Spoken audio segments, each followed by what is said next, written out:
thing I need to be clear about is when Ms. Reynolds died, she did leave $5 million in RJ Reynolds stock. Right. But we are no longer tied to any particular tobacco company. And this is not about any particular tobacco company. In the I'm just thinking from a 1980s, symbolic standpoint. no, I don't have any contacts with anyone there. I wouldn't even know who to contact. And again, I will say the investments are solely in the purview of the trustee. And so again, the ties with RJ Reynolds severed when it was taken over, when RJ Nabisco was taken over by another company. And so the stock was sold. And so now what we're talking about is not any investment in any particular company or any association with any particular company. Because as you, of course, know, the 575 million is invested in a portfolio of firms and industries. And so I do not have any contact with any individual at RJ Reynolds. Again, one of the things I think you'll hear from Tom Weisenegger, our portfolio manager at Wells Fargo tomorrow, is that it's not a binary choice with investing. It is not as if there are not other ways to invest the money in ways that are lucrative. I think that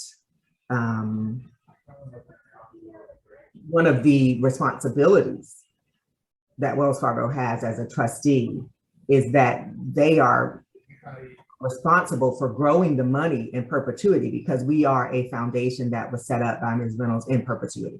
And so they want to grow the foundation at a rate that allows us to continue to be able to invest significant amounts each year in grant making, as again, we were asked to do. And so one of the things I think many have found, we're not certainly the first foundation to want to do socially responsible or mission aligned sort of investing. And one of the things I think we're finding as a field is that there are ways to invest in socially responsible sectors and industries that are also really quite lucrative. And so Wells Fargo is not trying to do anything that would jeopardize our ability to continue to grow the foundation. But it is not required that you invest in tobacco in order to do that. Again, this is for us the beginning of what I am sure will be a journey as it relates to our investing. And so what I will say is that for me as the president and having conversations with Wells Fargo about where we need to start symbolically, as you say, in aligning our investments with the mission, I thought it was really important, given where our money came from, to start with tobacco. But I do know that there is a desire on my part and on the part of the trustee to see that more of our investments are mission aligned in the future.